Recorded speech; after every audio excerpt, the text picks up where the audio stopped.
Andy, for this introduction. Thank you for the thanks to the association for the invitation, and thank you to all of you for being here. I consider this presentation to be a sort of a triple challenge for myself. First of all, when I said yes to Andy's suggestion of having a talk on children in the Roman Empire, I realized afterwards that I had done a presentation like this, I guess 20 times all over the Netherlands and Belgium, but that I had never done an English presentation on the topic. So this will be the very first English presentation on my children in the Roman Empire. Also, I realized that a new book just came out in January of this year. And in a way, I wanted, of course, to include also what is said there. It's a volume of more than 700 pages on the experience, I'd say, of being a child, but also the perspectives of childhood in the ancient Mediterranean, and it's in the Routledge series, Rewriting Antiquity. And the third challenge is, of course, that this is going to be recorded and going to be on YouTube, so I'd better do my best. Here we go. Children in Antiquity. The Routledge book appeared just 10 years after my Children in the Roman Empire. And of course, I was wondering whether in that Routledge volume something would be left of my initial idea of describing history in the Roman Empire. And indeed, luckily, it has been kept. So what the Routledge book actually plans to do is offer a broad diachronic approach for the ancient Mediterranean. And they sort of divide the ancient Mediterranean in the following regions and periods, namely Pharaonic Egypt, Bronze and Early Iron Age Greece, Bronze and Early Iron Age Italy, Archaic and Classical Greece, Etruscan Antiquity, Etruscan Italy, sorry, the Hellenistic world, Greco-Roman Egypt, Rome, here it is, and then late antiquity. And I have to say that also in broader surveys of childhood, so that kind of books that describe the history of children across millennia, that also there in these world history approaches, Roman childhood is basically kept as a concept. So I was glad to see that, of course. When I started the writing of this book, which was actually also the subject of my PhD, which was defended in Leuven back in 2004 already, when I started the writing of my PhD and writing of the book, I wanted actually to cover two aspects. First of all, I wanted to deal with the Roman concept of childhood. To them, what was a child actually? And at the same time, already then, I was thinking about a topic that became very fashionable and very popular nowadays, the topic of experience, the topic of agency also. So not only the question, what is a child to the Romans, but also can we sort of discover what it meant to be a child in that vast and huge Roman Empire? So here we go. First question I ask in my book is, can we actually imagine how children lived? Well, there are some basic things before I start my story that you really need to know. Some somewhat harsh demographic numbers. We're speaking about an empire, and we're speaking about a society in which the life expectancy was somewhere between 25 and 30 years. Of course, this seems like very young, but for this number, you have to include the huge infant mortality that was there. Just to give you an idea, and this is a story that I always tell to my students, because it's a thing you really have to realize when you discuss childhood and surely also infancy and early childhood in antiquity. If you have a cohort of 100 babies being born, 33 of them would not reach their first birthday. And a significant amount of them would even die in the first month of their lives. Of these 100 babies, about 50 would reach the age of 10. Now, of those who have reached the age of 10, about half would reach the age of 50. And about 1/3 of those survivors would reach the age of 60 and even become older. So it's actually not at all the case that there were no elder people in the Roman Empire. Demographically, we mean by elder people 60 and plus. That is absolutely not the case. So there were such people for sure, but the life expectancy number is so low because of the fact that there is that huge infant mortality. Now, all this means something also for the presence of children and young people in that Roman society. Demographists will actually say that you belong to the category of childhood up to the age of 15. Then 15 till 59 will count as adulthood, and then 60, 60 plus would count as old age. For Roman society, the estimate is that you would have 33% children, so 15 or younger, 60% adults, and only 7% elderly people. While for present day society, it would be something like 19% of children, again, 60% of adults, 21% of people 60 plus. So for Roman society, you should imagine almost double part of young people, children in society, but in our society, triple more older people than you have them in Roman society. So you should imagine ancient societies and Roman societies as societies where children were prominently present. Only 2 years ago, I had the exceptional pleasure of visiting Iran.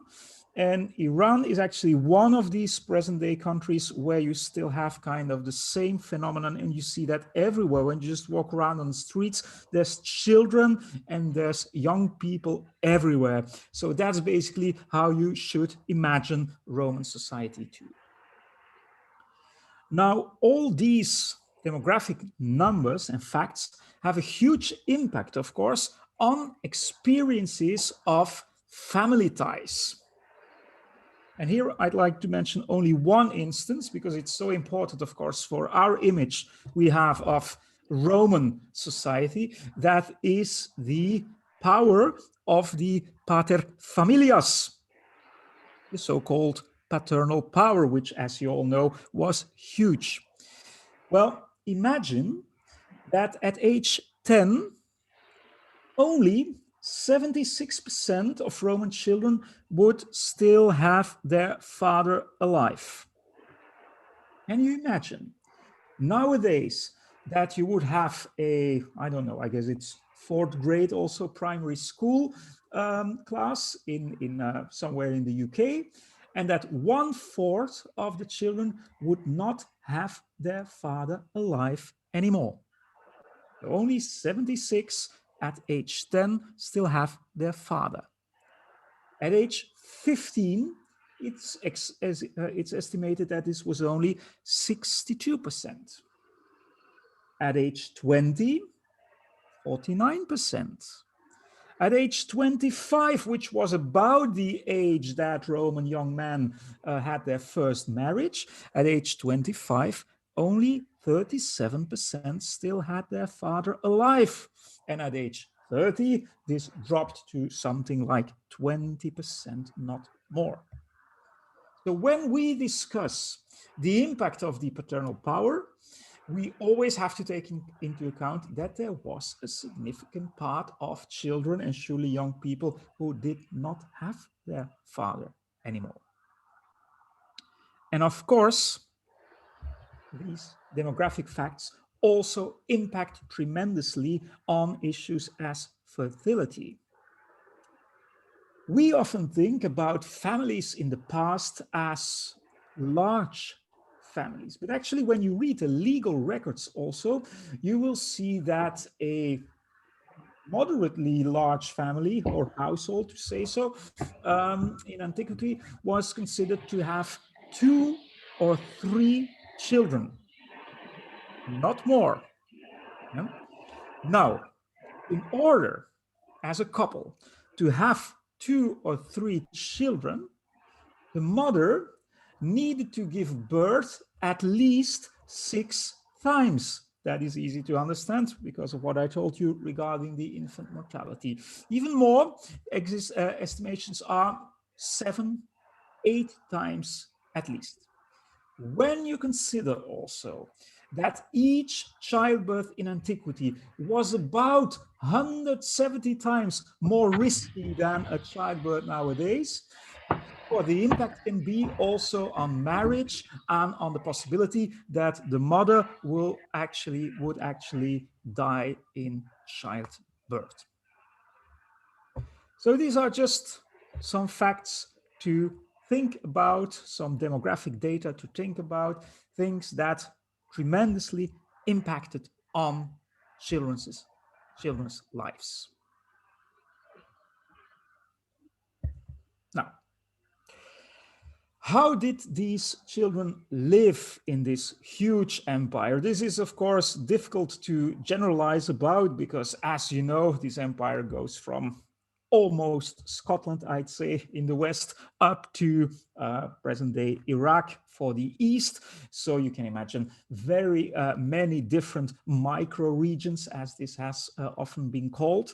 But I think it's fair to say that about 80% of the population of the Roman Empire actually lived on the countryside between quotation marks, because it's not always that clear what is meant by this, but most of them did not live in cities. You might imagine them living in what in Latin is called vici, so smaller villages, as you see one on the left, or you can imagine them living in, at least for the large parts of the west of Europe, also in these traditional villages that had been there from the time of the Celts already. And I couldn't resist the temptation, of course, to include also this little image where you see Deansgate and where you see the Roman fort, which is, of course, supposed to be ancient Mamucium, or our beloved Manchester.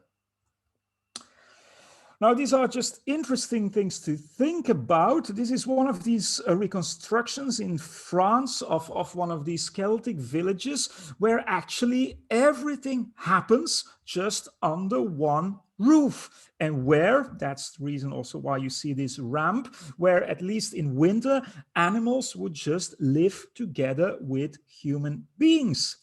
And so cooking, eating, sleeping, social interaction, sex, everything just happens in that, well, one place under one roof.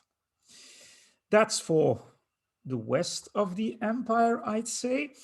For other regions, of course, we have plenty of documentation from Greco-Roman Egypt.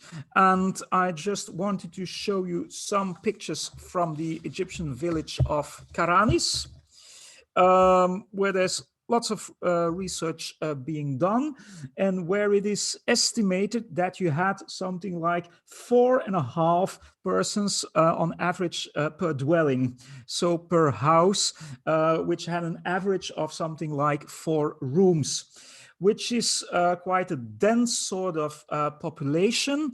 And nowadays, ancient historians would say that you have to think about a village like Karanis in antiquity as a village where there were lots of communal activities, and where a large part of the life actually happened in what you see here below, in these courtyards, where all that social interaction took place, and where you also should imagine that surely poorer people actually lived together or lived just in one room or something together with people who were more well off. So the whole idea of single life and surely living alone was something that must have been very rare in these villages. So imagine a village like this, and imagine also these children and these young people really being everywhere and just being taught lots of skills, social skills, how to behave, what life is about, just in the village itself. Now, when we go to towns, you obviously have to distinguish between what is called smaller and medium-sized towns, and then the really large, huge towns also. So I included some examples for you here from Herculaneum and from Pompeii. Here is something going on what has been called the Pompeian Dilemma, or the paradox, if you want to. So if you would just count the houses, you would get the impression that there were perhaps not that many people living in a medium-sized town like this. However, if you would count the rooms and only take into account average population of a room as we have it for more modern data, you would actually have to count with a kind of huge number of population for these cities. Now, in order to resolve this dilemma, ancient historians would now say that for Herculaneum, you have to imagine something like 8,000 inhabitants, for Pompeii, something like about 10, 11, 12,000, something like that. But the important thing for us to remember is that there's again that cohabitation. So in these large villi, as you see them there, you can imagine something like between 40 and 50 inhabitants. This means not only the owner and his family, but also servants, also slaves with their families, also people, tenants who just were in one shop and also lived in that shop there. Perhaps an unmarried brother or sister also being in the same house, and so on and so on. Again, for children, that interaction is taking place on a daily basis, interaction with other children, interaction also with slave children, interaction with children of the tenants, and so on and so on. So this must have been quite busy places where you saw lots of children also playing in the peristylium. Why not? The gardens are nice places to live your life as a child. Now, what about the large, huge cities, I'd say? Well, what about life in the city of Rome, where for the 1st and the 2nd century CE, estimations have it that there was about 1 million of inhabitants? Well, I think we can say that about 300,000 of these million inhabitants actually lived in buildings that were kind of decent and that they had kind of good living conditions. But that, of course, doesn't count for the about 700,000 others who often live, not always, because there were also good insulae for sure, but who often lived in these overcrowded apartment blocks or insulae, with lack of hygiene, of course, with the problem of violence, some problems with food supply, and so on and so on. So I think that life in the city of Rome wasn't always that comfortable, though at least, of course, children, also of the poorer classes, had the possibility of seeing all these accommodations that were there and sort of enjoying also the magnificent city views which were obviously there.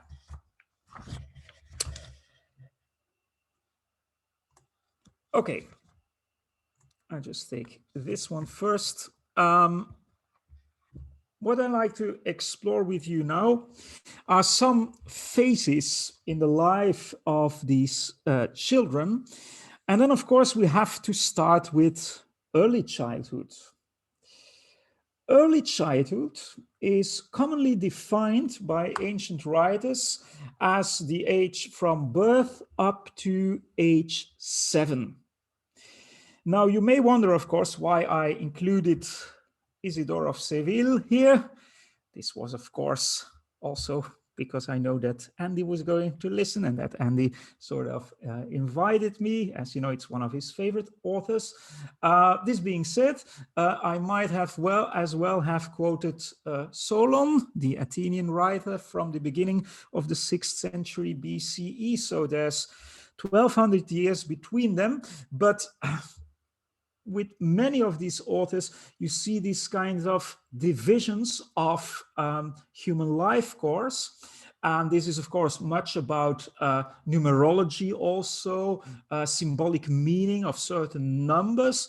But throughout the evidence, both from these Greek and these Latin authors, you often see that idea that there's a first stage of life between age 0 and age 7. And that first stage of life is often called in the Latin sources infantia, which literally means, of course, not the period of not speaking, because fari in Latin is one of these words for to speak. So you do not yet possess ratio or logos for the Greek word. You're not for the Greek word. You're not really able to speak up for yourself. You don't really possess any reason.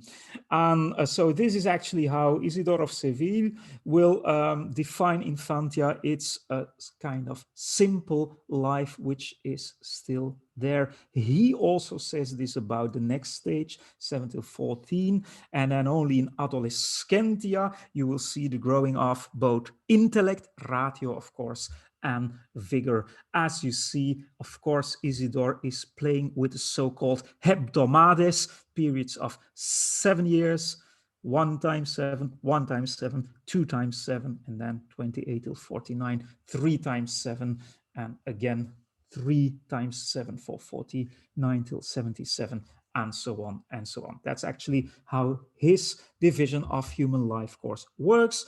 Only for Latin literature, in my book, I discuss something like 50 passages like this, and it's often the case that there's that first stage of childhood.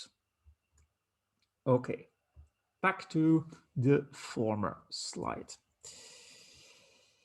Delivery, giving birth, was commonly known as a risky thing, sort of potential peril, danger for the mother. And one of the most beautiful instances I know of this is a metrical inscription which has been found in Rome, and that in my translation goes as follows. So the mother who died in childbirth is speaking herself, and she says, "My name was Calliste, befitting my appearance." Of course, befitting, because Calliste in Greek means the very beautiful. As for my age, I was 15 years old. I was charming to my master and loved by both my parents. I had become weak and ill. The 7th day of my illness was the last. The cause of my death is unknown. They say it was childbirth, but whatever it was, I did not deserve to perish so soon. This, dear audience, is an intriguing inscription which I like to discuss with my students in the Families in the Greek and Roman World course. And I always ask them, who is actually not mentioned here? And then you get 2 answers. First is, of course, the baby. The child is not mentioned. I think it's almost sure that the child did not survive either, and that it perhaps died immediately during the childbirth. But the other person who is not mentioned is the father.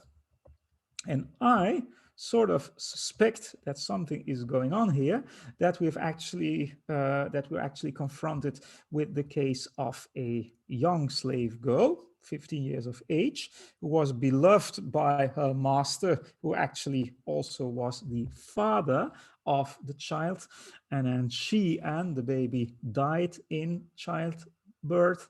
And it's actually the master who sort of took care of the erection of this inscription, which is a beautiful one, and which also says that sometimes doctors just didn't know.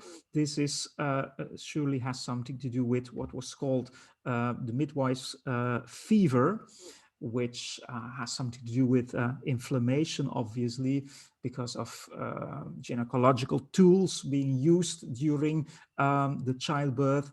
And then, of course, this inflammation, and she dies after some days, but people do not really see the correlation, and they think, why is it that after some days she gets fever and she dies? Would it really have been the childbirth that is the reason for her dying?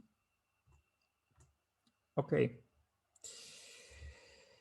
During childbirth, mothers who were actually supposed to sit on a sort of stool, as you can see here, could be assisted and helped by midwives. Now, this would be like a separate presentation, of course, just on midwives in antiquity. I just want to say here, and just want to point out here, that there's that kind of double and also contradictory discourse about midwives. Obstetrices, as they are called in Latin.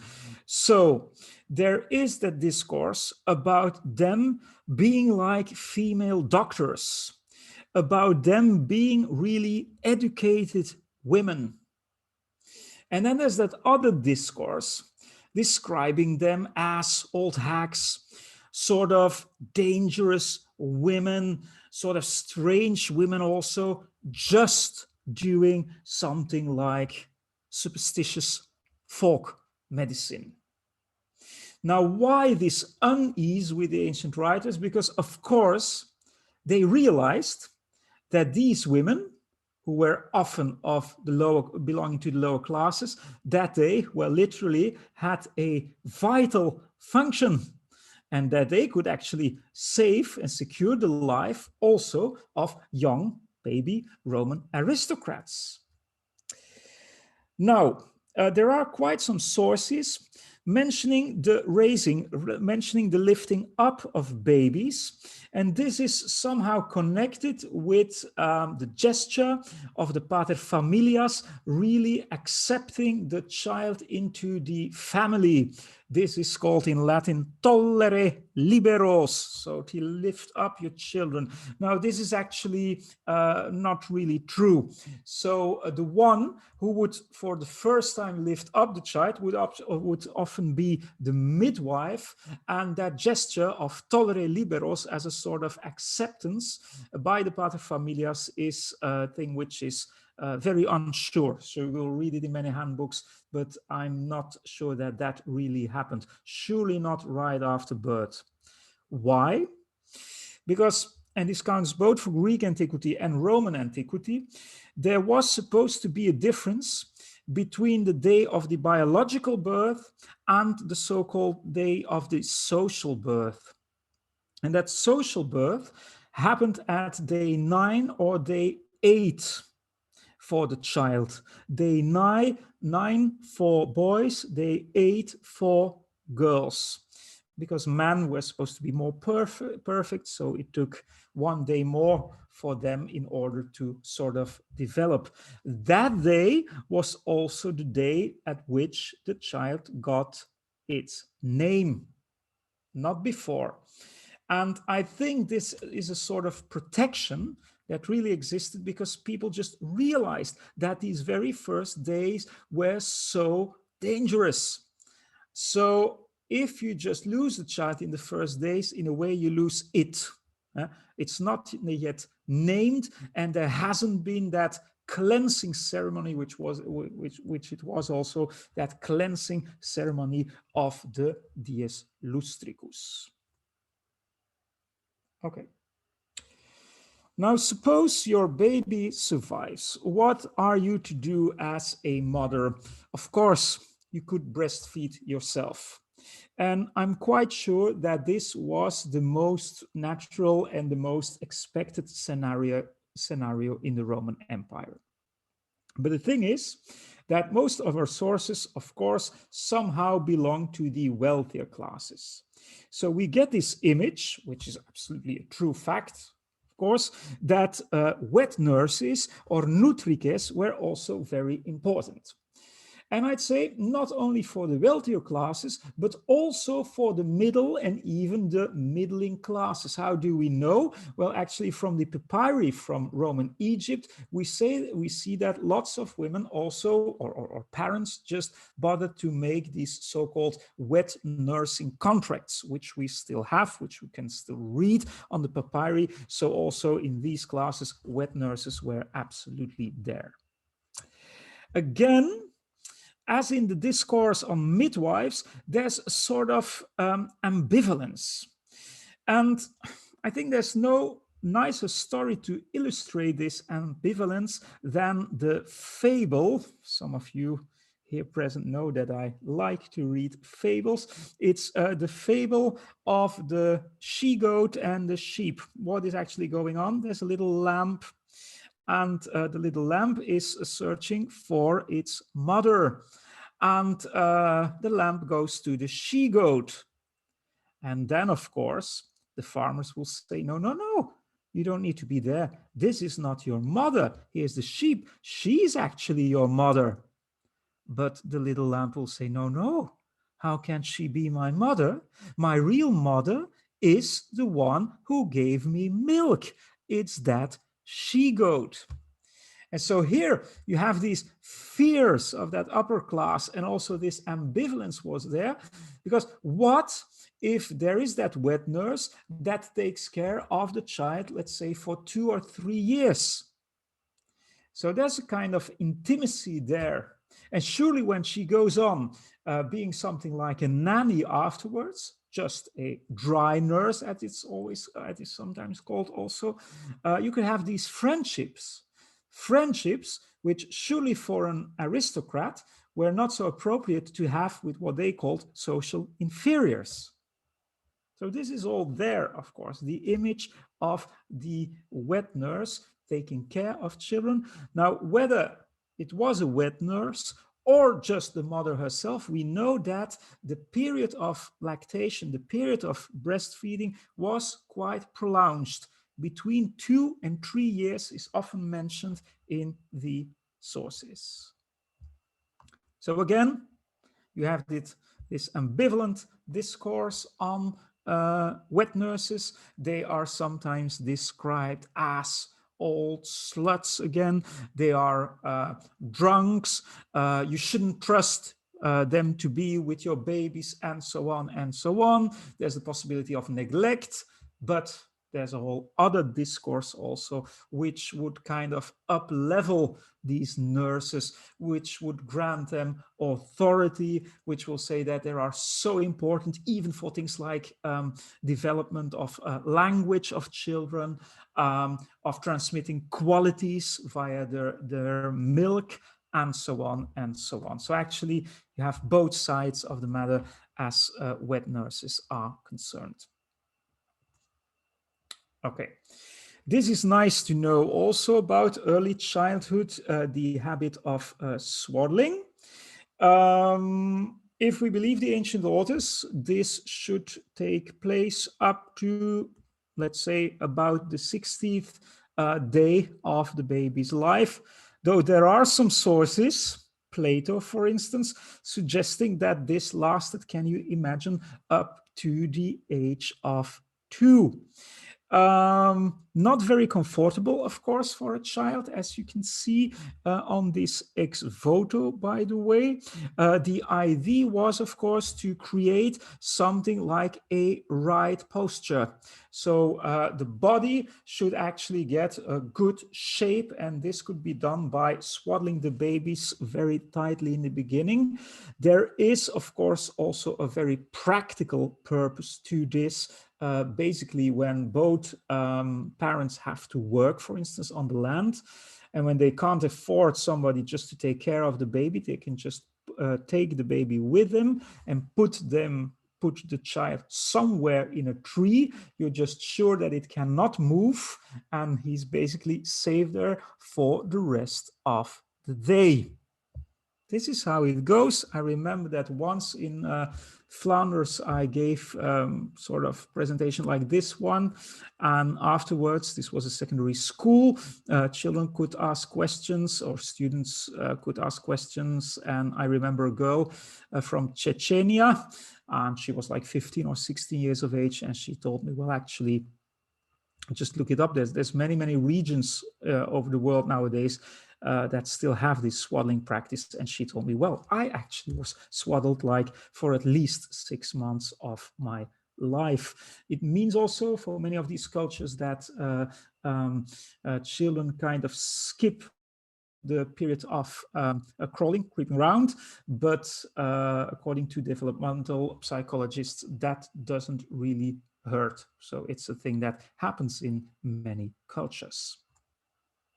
Okay, this is from a museum in Belgium, Trenje, and I just wanted to show you this because of the other attributes that go with early childhood. So feeding bottles, oil, and the cradle. There's not too many cradles being found from antiquity.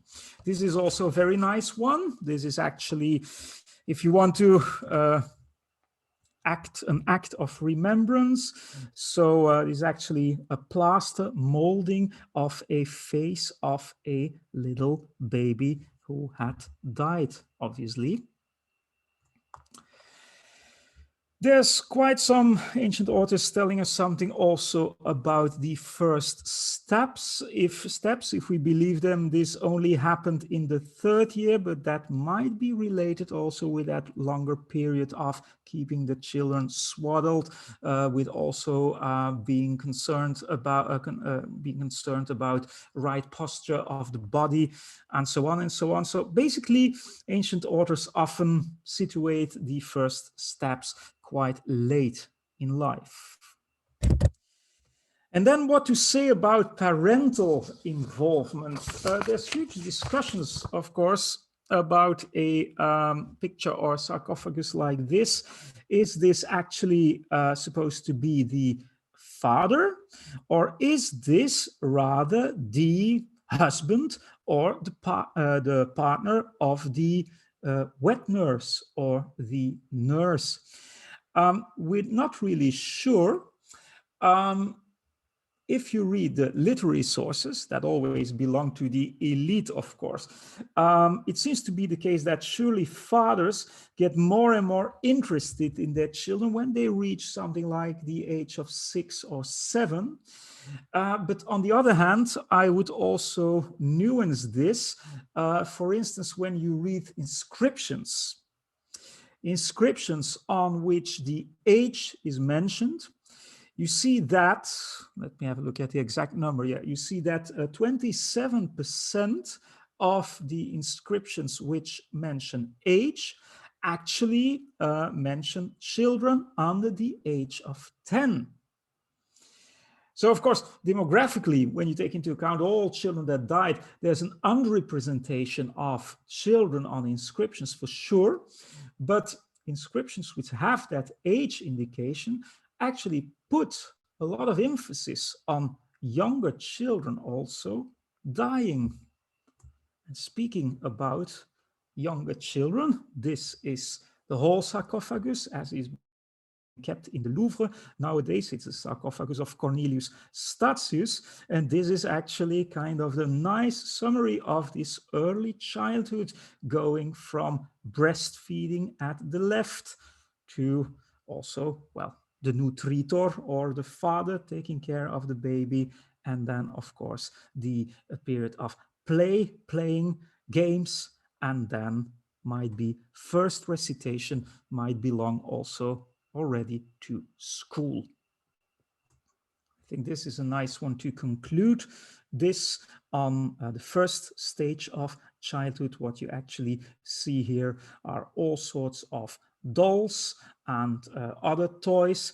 I think that it's interesting for us to remember that when you look at puppets, the idea is that the doll is always depicting already a young adult woman. So there's actually no doll like depicting a baby or a small child or something. This was something like the projection also, surely for girls, of what they needed to become in later life. Okay, let's move on to school. This could be in the phase from about age 7 up to age 15. And an important figure here is the pedagogue or the Paidagogus. Again, you have a sort of double and ambivalent discourse about the pedagogue, Paidagogus. You may think, and then you're right, of course, that this pedagogue actually resembles Socrates. And that's actually what it was meant to be. And he seems to be like a very kind pedagogue, but there's other of these little statuettes where you actually have a pedagogue pulling the ear of the child or even slapping him, and so on and so on. A very nice example of a really good relationship between the pedagogue who took children to school and who just sort of took care also of their homework. A very good example from this is maybe a bit earlier, 120 BCE, from Nicomedia, an inscription that reads as follows. So you can read the Greek or the English translation. Thrason, son of Diogenes, erected this funerary stele for his 2 sons, Dexiphanes, age 5, and Thrason, age 4, and for Hermes, age 25, who brought them up. Threpsas, says the Greek. In the earthquake collapse, so did he hold them in his arms. So the pedagogue died, and the 2 children, aged 5 and 4, also died. And it's actually the father who sort of thanks the pedagogue and remembers him together with his 2 little sons. Now, please take into account when we discuss schools, there are 2 things which are almost always there in our modern world, which we should just forget. That's first of all, state intervention. There's nothing like this, which means that there are no certificates, that there are no diplomas, that you can just become a teacher whenever you feel ready and you think that about yourself that you can be a teacher, that there's nothing like graduating from school, that there's not the idea also of social promotion thanks to knowledge, thanks to education and schooling. So that's all not there. Yeah. And the second thing you need to think about is that there is little attention to the subject of age. Please take into account that the whole idea of having different grades based on age, that this is actually something that comes up in some friar orders and with Jesuits also in the late 16th century, not earlier. Yeah? So basically, surely for children of lower classes, you could attend the classes of a so-called school teacher, Ludi Magister. And you could do so for 1 year, for 2 years, for 3 years. That really didn't matter, as long as your parents wanted to pay for it. And what you basically learned were just basic skills in reading, writing, and some calculating, some mathematics, not more. Now, you should think about ancient pedagogy as a sort of education where drill was enormously important. Sort of didactics also where repetition mattered a lot. So basically, there's even nothing like a blackboard. So what basically happens is a school teacher would just recite letters of the alphabet, which the children have to repeat before, can you imagine, having seen the letters for the first time. Lots of repetition. The idea also of very slow progress. The strong idea of moralization. So therefore, fables are also important. Children really need to know what is good, what good behavior is. And there's that strong thought that school is not fun, that school is not play. While school also means ludus in Latin, of course, but it is said, well, this is by contrast, it's called ludus quia abest a ludo, because it has nothing to do with play. I recently, I think it was last year or 2019 already, published an article in Classical Quarterly about school and play in antiquity, where I go deeper into this subject. Well, this is, of course, not play. I have to confess that it's not 100% sure that it's a school scene, so there are other interpretations, but this could depict, it's found in Pompeii, this could depict the flogging of a young pupil who is actually being hauled on the shoulders of another fellow pupil, and the school teacher is administering the beating. And you can see, of course, here on the left, these are supposed to be the other children. They have their tablets, wax tablets on their knees, on the laps. And actually, well, you see also that there was nothing really like a school building. So that school teacher will perhaps have space of his own in a sort of gallery, in a portico. Perhaps he could just rent a room and his students being there, but nothing else. So the whole idea of a sort of organized school wasn't there for this first education. Right. Most of the children actually would not even attend school. They would just work. Now, if you read publications also nowadays by the World Health Organization, you will see that there's always a distinction to be made between what is called child work and child labor.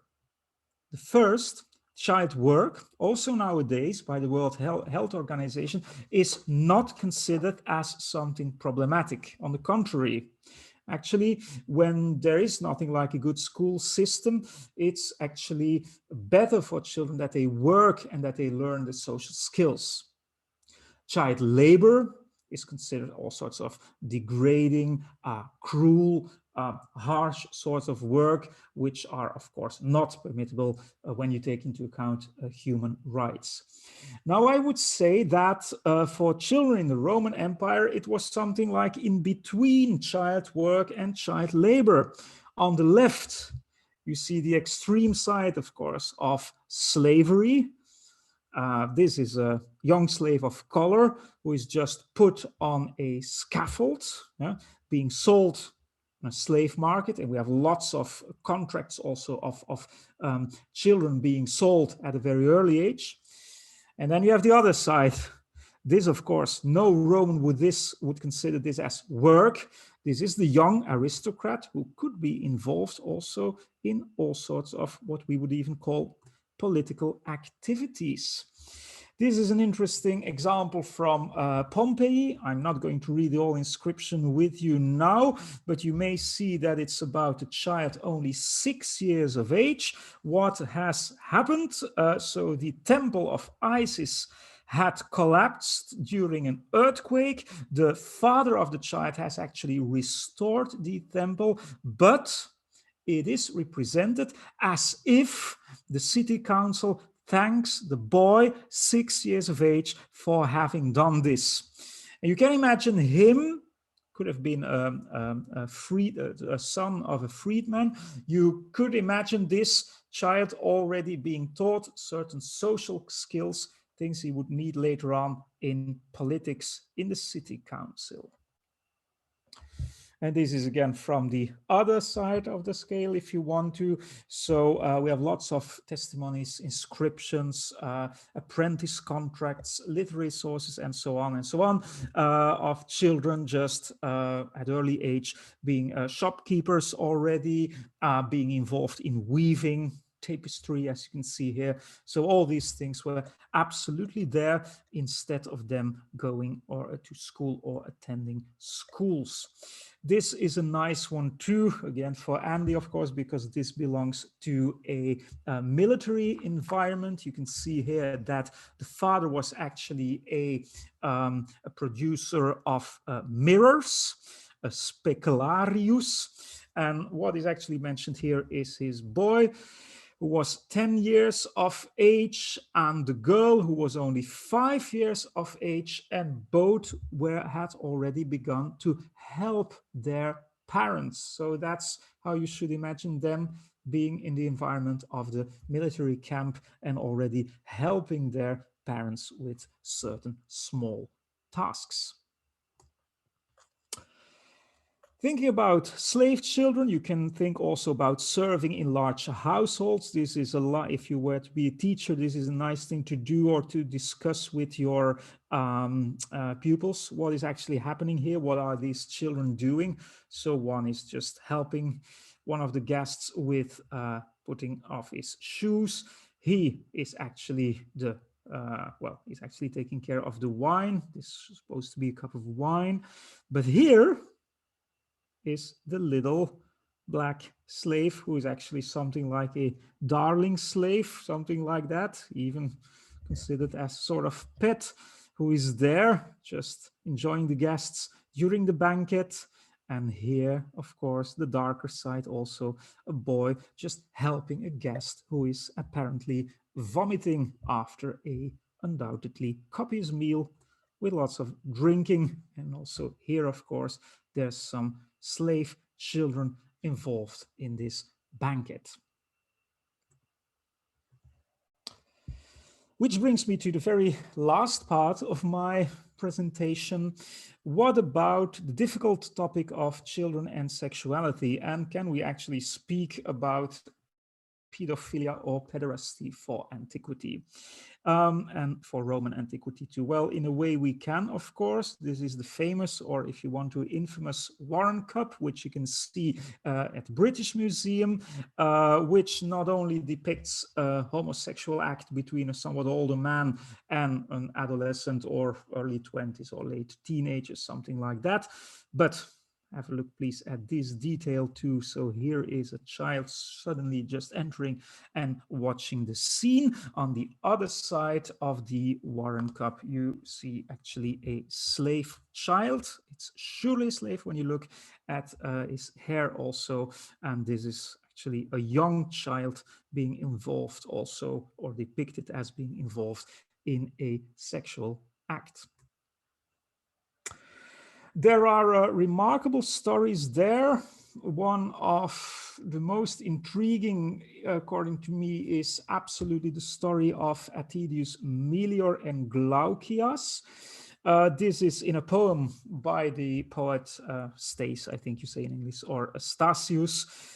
So what is the case here? Glaucias was 12 years of age and is depicted as having a very intimate relationship with his master Attidius Melior. Glaucias's parents are still alive, but it is said that actually the master loves the child more than the actual parents. The master also turns out to be unmarried. Glaucias and Attidius Melior share the same bed, and so on and so on. This is a poem about Glaucias who had died already, and in the poem it is explicitly said that in the underworld Glaucias meets another guy who was actually the former very good friend of Attidius Melior. And so Nothing is really said that there has been a sort of sexual relationship there, but when you read this poem with like sort of modern eyes, you feel kind of uncomfortable at least. Of course, you know also that there was that relatively widespread practice of marriages with rather young girls. So the idea was that, well, most Roman young women were married in their late teenage years. But according to Roman law, as a girl, you were viripotens, so capable of having a man at age 12. Now, it is true that there is a specific Roman dimension to this, which differs from the Greek approach. So actually, Romans will say any Roman citizen boy is sexually off limits. So this is a thing you just can never do. But I have to tell you that there are surely testimonies of Roman citizen boys also being courted, at least by adult men already.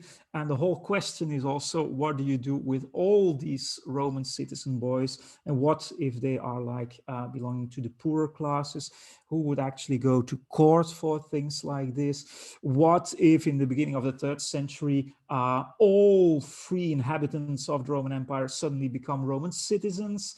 Would that change things or not? Well, I have the impression that in practice, citizenship is not that often mentioned as a criterion for having that sexual relation or not. So there might be a difference here between ideology and practice for sure. Now, these are things that really change in the 4th and 5th century, where basically homosexual relations in general, but surely also what we would call pederastic relations, are denounced with the coming of Christianity. If you ever want to read a splendid, beautiful book really about this, I'd recommend From Shame to Sin by Kyle Harper. This is really a thing to read about the Christian transformation of sexual morality in late antiquity. Now, how to explain all this? So the involvement of children also earlier on already in sexual activities. Well, I think there are many explanations. This is, of course, a slaveholder society. So you have to take into account that, I guess, about 15 to 20% of the population might have been without any rights. So also in sexual matters, of course. This is related also to a society where living conditions and concepts of privacy are quite different also. People had other views of psychology, of aging also.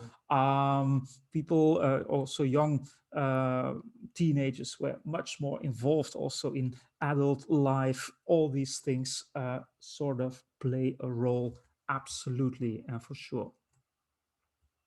Just think about an image like this, which I actually used for my book on youth, or an image like this also. This is actually, well, a child somehow confronted as a servant, as a slave, obviously with what is going on between a couple. By the way, he is surely having a prostitute with him in bed. Otherwise, she would not ever have been depicted like this. So, I come to a conclusion. Was there anything specific about Roman childhood? Well, what to say? I think there are certain features that I tried also to explain in the conclusion of my book. I dare make the statement that age was only of secondary consideration, which doesn't mean that age was insignificant at all, but age never had that threshold function as it has nowadays for things like when are you allowed to work, for school also. It's just approximately, but age is not that important. Also for sexuality, also for the moment you just take on the toga virilis, so the toga of manhood. This is always approximately a certain age, but it's not that idea of chronological age as we have it nowadays.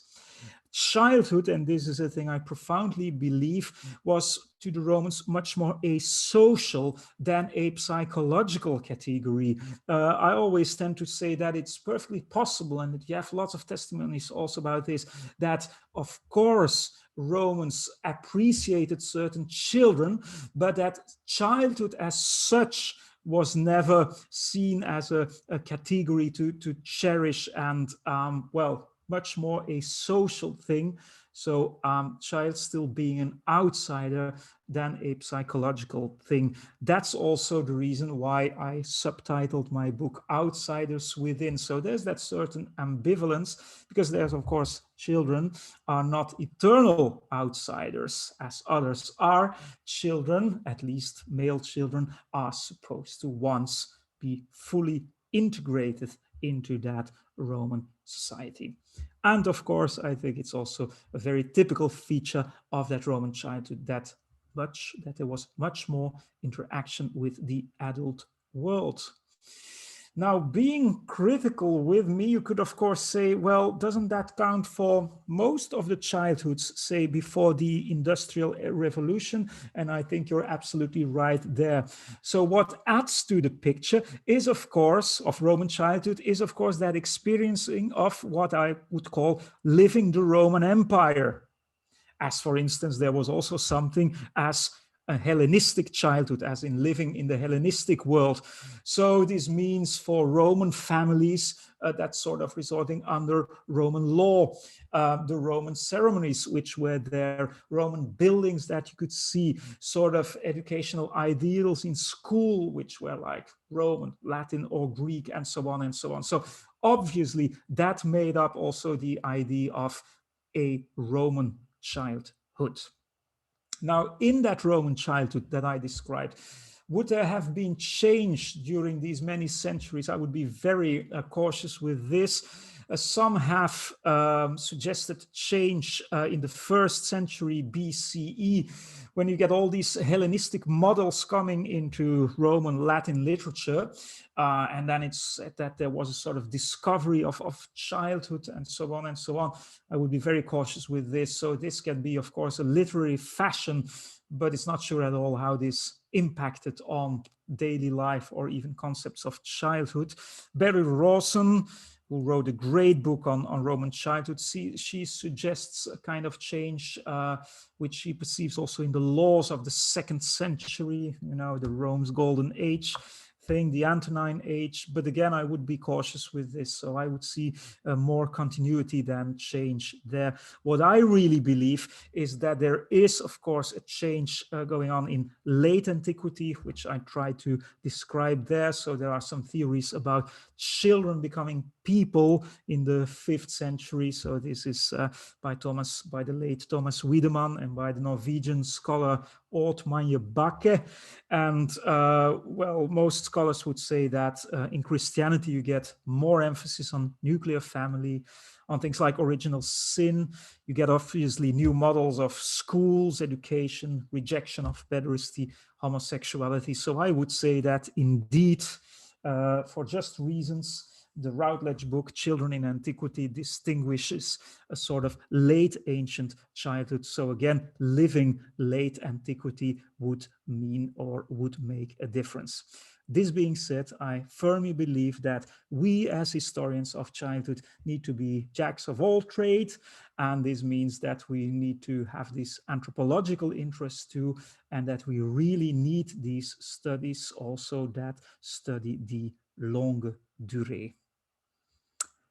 I thank you for your attention. I apologize for having taken perhaps too much of your time, but I nevertheless hope that you found the presentation somewhat interesting. Thank you for listening.